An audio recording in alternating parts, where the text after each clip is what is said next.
Well, I've had a little bit of bad luck lately, finding out that the Hyundai's engine is pretty much scrap metal, but there's some good things that happened too. Just today, I got myself a new light for the shop.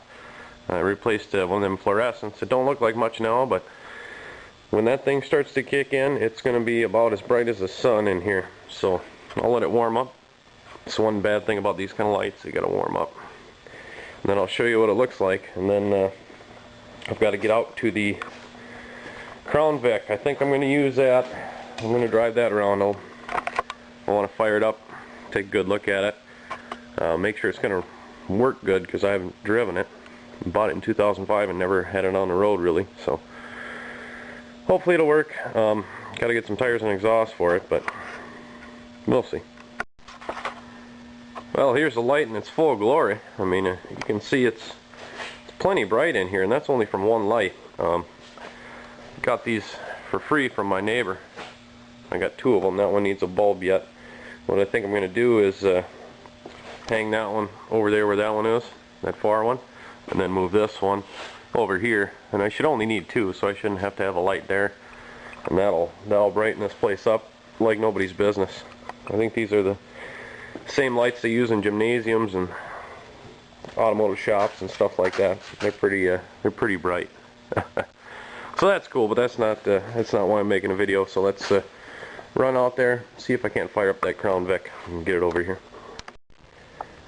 Well, here it is, closest thing I've got to a running vehicle, roadworthy. All the rest of them are kind of junk at this point. So I've aired up that tire enough to get it to move. I'm going to need two new rear tires, or different rear tires, because those are, not only are they bald, but this one's sidewall's kind of tore up from being run low and flat so many times around here. So I think I may take some tires off the truck because they're close. They're not the exact size, but they're close enough. And I checked all the fluids and everything was fine except for the coolant. That was, I can't see it in there. I know there's some in there, but I can't see it, so I gotta find out where that's going. But so far it looks promising. Threw a battery in it. Let's fire it up and well, let's see if it fires up.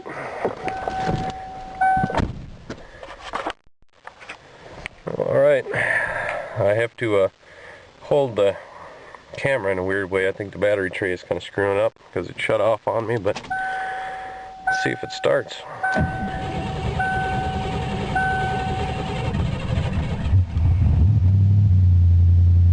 Well, that wasn't too bad.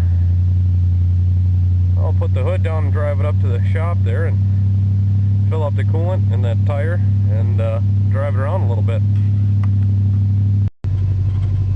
Well, she's definitely a stout little machine. I put some air in the tire there and put some coolant in it, and it seems to work good. One thing I do notice though is that when I first put it in to drive, it takes a second before it actually kicks in.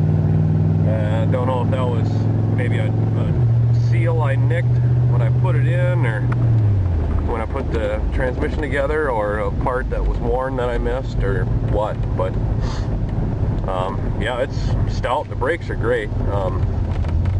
It does have a leak down there. You can hear the air kind of leak out when you hit the brakes, but it stops good, so I'm not too concerned with that. I'll probably want to put an exhaust on it before I drive it anywhere, you know, really drive it anywhere, because I like it, but I don't think the neighbors would if I drove it around all the time. But yeah, she's peppy. I think I'm gonna let her run for a little bit and just see if I can figure out where that leak is, where that coolant's going.